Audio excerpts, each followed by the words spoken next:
I'm Sabrina with Save Your Properties, and this is James with Your Time Home Inspections, and we're going to be talking about foundations and basically all that you need to know about it. And yeah, it's going to be really informative and really fun to learn.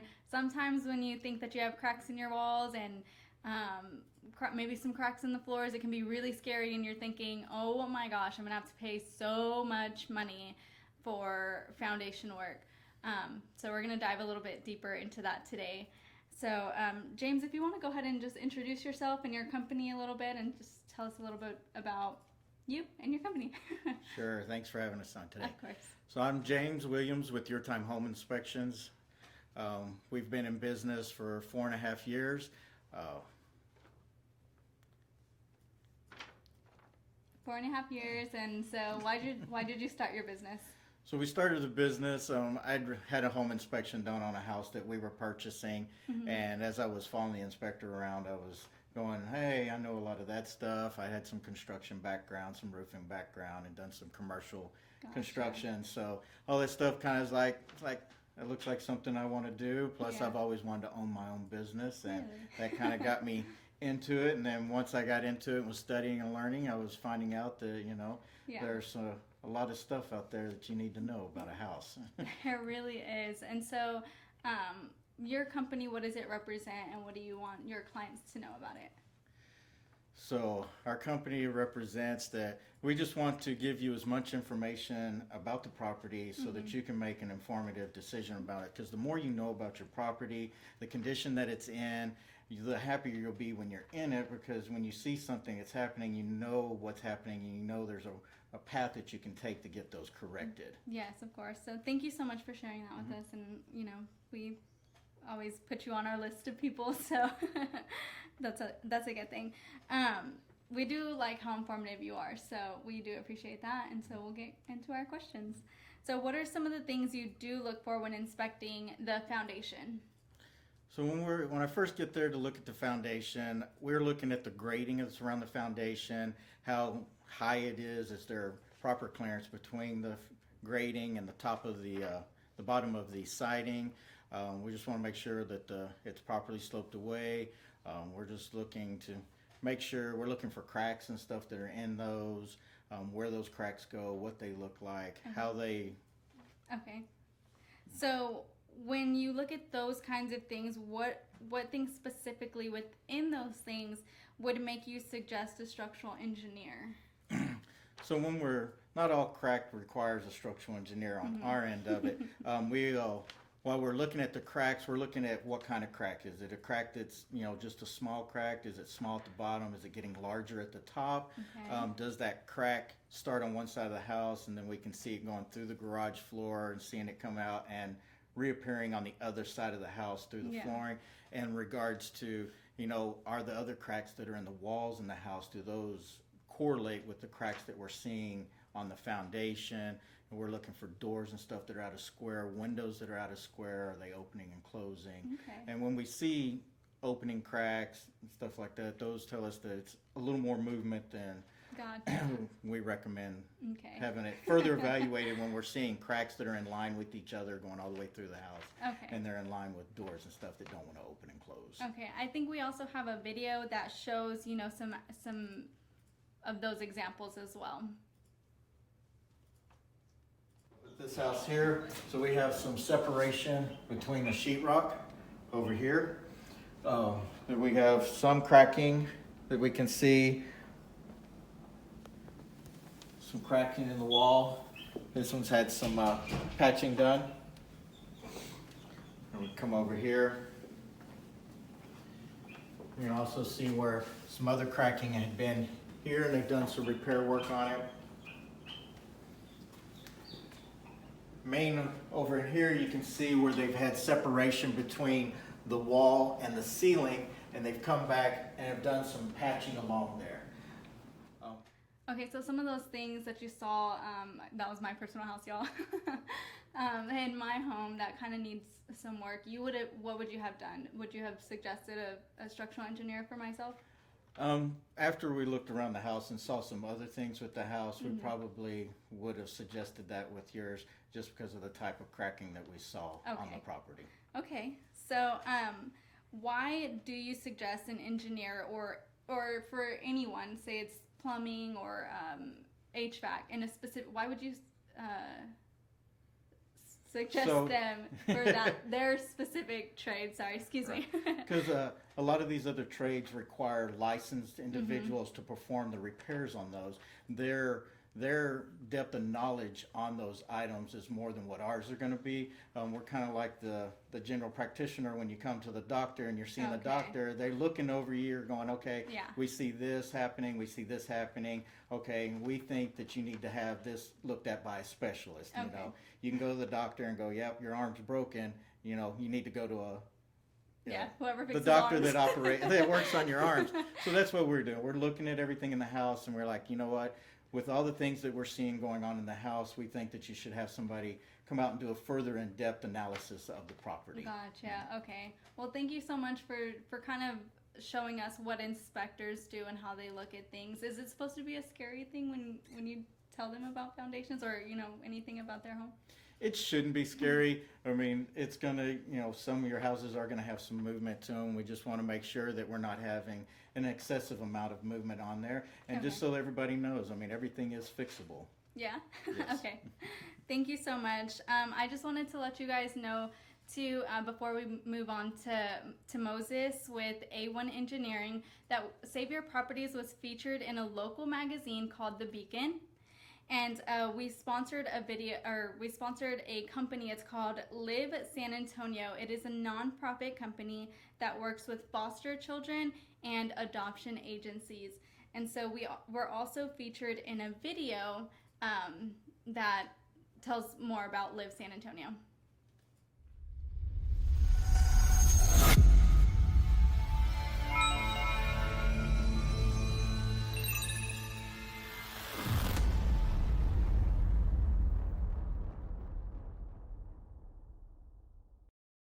Eight years ago, when we began our outreach ministry, we met this family named the Martinezes. And with them, we were able to meet their daughter named Leah. She was one of our helpers there at the VBS sessions that we had and other outreach events that we did reaching our community. We have been so honored to have her as a part of our life. We have watched her grow not only physically, but as well as spiritually. She has grown into such a beautiful young woman of God who loves the Lord and desires nothing else but to do what she is called to do. In the time that she was being reached, she believed so much that she would one day be a part of a team that would help also reach other kids.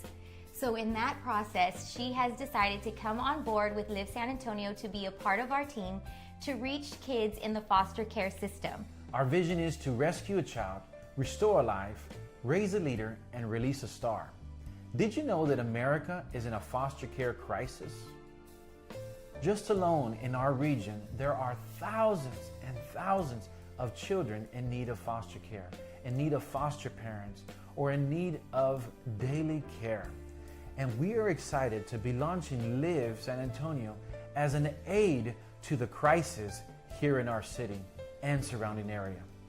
Live San Antonio is a holistic approach of raising a child.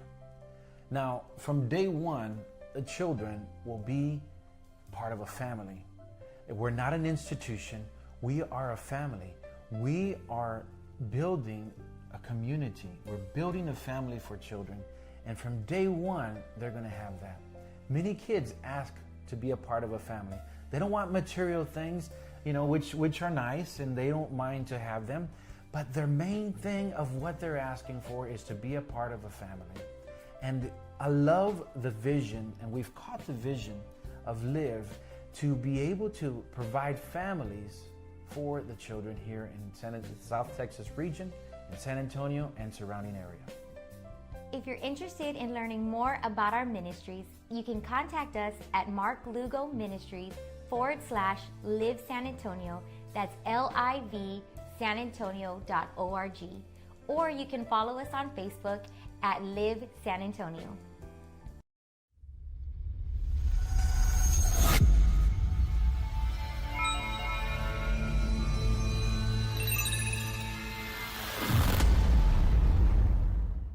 Okay, and we're back. Thank you for watching that. If you guys want any more information about Live San Antonio, feel free to reach out to us or look them up. I have Moses here with A1 Engineering. And Moses, can you tell us a little bit about your company and why you got started, and maybe a little bit about yourself? Sure. Thanks, Sabrina. Thanks for having us on today. Of course. I started A1 Engineering back in 2011. Back then, I saw a need for homeowners really needing a structural engineer to visit with them and tell them about their homes, and not just their foundations, but I run into a lot of homeowners who are renovating their homes, and they needed a structural engineer to tell them how to remove walls or add additions to their homes. And so we started that company in 2011. Now we have about 5 engineers that roam around Texas helping homeowners. Awesome. So you guys are very informative also, and that's why I really like people that are informative, because I feel like our consumers really need to know, especially when they're spending large amounts of money on homes or foundations or inspections. So that's a lot of chunk of money. So the more you know, the better. So thank you so much for what you do. So what is your process for assessing a foundation, or what do you do? What do you look at? What do you use? The different kinds of tools, all that stuff. What determines those things? Sure. So it's a good question. First and foremost, we always want to know, what does the property owner or the person hiring us want to know? We always want to hear from them firsthand. What are the questions? What are your concerns? Sometimes it's a preventative. I just want to know if my house is okay. Sometimes it's more directive. I want to know if my foundation has problems. So in essence, what we do is we walk the outside, the inside, and then we take some elevation readings, and we sit down and we really try to explain all that to you on what we're seeing and what it really means to us and what steps you should take next. Okay, great. So we also have a video of kind of what he looks at as well. So if we want to pull that up. Now, from an assessment standpoint, one of the things that I always look at is cracks. I want to understand the cracks. Right now, I don't really care about the size of the crack. I want to know where the cracks are. So we have a crack over the door. You know, this is not a crack. This is just previous repairs from curtains and drapes. We do have a crack right here. This crack is a vertical crack, goes up and down. So what that tells me that these walls are shifting in this direction, okay? So again, I don't really care whether the crack is this big or that big. What I'm looking for is, what's the pattern of the crack? And I'm gonna look across the top, and I'm looking to see again what kind of crack patterns we have. And so we found a crack right here. This looks like a previous repair. It goes behind, and it kind of does this zigzag. Now, I've heard in the past that if it's a zigzag crack, it means something. If it's a vertical crack, it means something. Not necessarily. I can tell you that what this crack tells me is that this wall is doing this number, okay? And it's cracking along the seam of the sheetrock. And obviously, that's the most easily point to tear on the wall. So that tells me that this wall panel is moving up and down. So I have a crack here, I have a crack there, and I have a crack there. That tells me that this corner right here is the one shifting. Okay, y'all, so I keep forgetting to tell y'all to share this video for a chance to win. We have some prizes for you guys. I think we have $150 off of remind me what it was called again? A foundation elevation survey. A foundation elevation survey that's normally priced at? About $150 to $350. Okay. Okay, so that's, what you get from them. And then I think we have a $25 gift card from Your Time Home Inspections. It's for, I think it's like a few different restaurants. And then we'll also be giving away a $25 Visa gift card from Save Your Properties. So be sure to share and just share and comment too, please. If you can comment and follow, just because it makes it a little bit easier when we're doing the thing. Okay, so sorry. How are foundations designed to work? What are they supposed to move and shift and do all that stuff? So yes, contrary to popular belief, foundations are not meant to stay still. Okay. They're really designed to move. It's the amount of movement that engineers try to control. So one of the things that we do as engineers, we have a choice. We can either engineer the soils, or we can engineer the foundation, or we can engineer both. So depending on the kind of the building, the kind of soils, what we'll do is we'll try to calibrate that foundation to move with those soils. Okay. So I think one of your engineers that I met before, he kind of explained to me how a foundation is like a sponge. Can you kind of elaborate on that a little bit? Sure. So a lot of that has to do with the soils that actually support the foundation. Mm-hmm. So what he was referring to, the sponge analogy, was, you know, you have this dry sponge that gets wet temporarily Mm-hmm. and then dries up. So during that wetting and drying, it will shrink and it will swell. Well, that's the same thing that the soils do. What we try to do as engineers is, as those soils go through those dynamics of swelling and shrinking, we try to control how the foundation is going to respond to that. Okay, great. Thanks. I really like that analogy a lot. It helps me understand what foundations do and that they're supposed to move. I had no idea. They're supposed to move. Yes. Okay, so if my foundation is unlevel beyond normal, I guess, what is it, requirements, right? How should I get repair, or should I get it leveled, or how do we go about that? You first call a structural engineer to come visit with you. Okay. If you have the question on whether my foundation is unlevel or level or what do I do next, first thing you do is call a structural engineer. But besides that, let's assume that your house is unlevel. The second thing you need to look for is, why is it unlevel? As a structural engineer, I'm not so concerned about the levelness. That's a secondary concern. The first thing that I want to know and solve for you is, why is it unlevel? Mm-hmm. Is it a plumbing leak? Is it maybe the foundation is tilted in one direction? Or maybe you just have poor drainage, or all of the above. As the engineer, we want to look at all three of those facets and see what we can do and how we can help the foundation. Okay, so you can give us some kind of preventative maintenance rather than trying to re-level it. Right. So what we try to do from an engineering perspective is, we don't go into a property looking to see where we're going to put foundation repair. We're not trying to sell you foundation repair. Okay. We have no incentive for that. What we really try to do is, we look for tools, be it budget, be it intent of what do you want to do with the property. Some folks don't have the budget to go off and do foundation repair. Well, we can't just abandon the house. What we do is, okay, well, how do we manage it? Yeah. And that's where our investigative analysis goes into, what's causing the movement. Okay. So what are some, actually, before I do that, I know a lot of this might have to do with slab foundations. What about pier and beam when they move? How do you kind of adjust those? Pier and beam are my favorite. They're my favorite for several reasons. Number one, they're easy to maintain. Two, they're a lot more inexpensive to repair.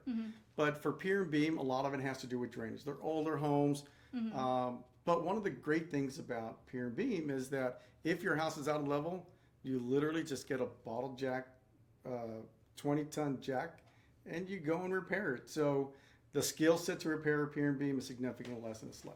Okay, so you can essentially get foundation repair for a pier and beam, and your house will be okay. More feasible. Certainly more feasible to do on a pier and beam. Okay, great. So what are some maintenance tips to keep our houses level? Yeah, so water, water, water. And I don't mean add water. What I mean is, you have to control the water. If you have a plumbing leak, that's going to cause an increase of water. That's going to cause foundation movement. Okay. If you have poor drainage, how do you know where you have poor drainage? After a good rainfall, go outside, tour your house. You know where the water collects around your house. You have to go and remediate those areas. Okay. Not only that, if you're watering one side of the house and not watering the other side, you're gonna cause some movement. And once you start to water a house, you can't stop. It's literally like CPR. So what I've always suggest to my clients is, keep the grass happy. If the grass is nice and green, then great. If it's growing too fast, you're watering too much. If it's dying off, you're not watering enough. Okay. If you keep it happy, I think you're doing a pretty good job. Okay, and gutters help or they don't Oh my help? goodness. Gutters is the best and most efficient foundation repair you can ever do, because again, we're talking about water. We want to get the water away from the building. Okay. So one of the things that you really want to do is get the gutter and discharge that water at least 5 or 10 feet away from the building. Don't discharge it towards your neighbor, right? You want to discharge it towards a driveway or towards the rear of the building, somewhere that you can actually get the water away from the building. Okay, and I've actually, now that I thought about it, I've heard that trees take up, well, we know that trees take up a lot of water. Is that going to do we need to water our yards a little bit more, or how do we go about that? So trees can, historically and scientifically, we know that trees can affect foundations. Mm-hmm. However, we don't want to sit there and stigmatize a tree and say, you're causing my foundation problems. Yes, of course. Again, the tree doesn't necessarily look for water under the foundation. What trees do is they go where the water is. So if you keep your yard well watered and irrigated, he's going to stay happy there in your yard. Okay. If you have a plumbing leak, though, it smells the water, it's going to go towards it, and it's going to cause some more issues there. Ooh, okay. Thank you so much for all that information. Again, if you guys want to share, tag people, tag anybody that might need foundations work, or maybe a structural engineer, because I know we just talked about maybe not needing foundation work. Or if you know anybody that might need a home inspection, reach out to either one of these people.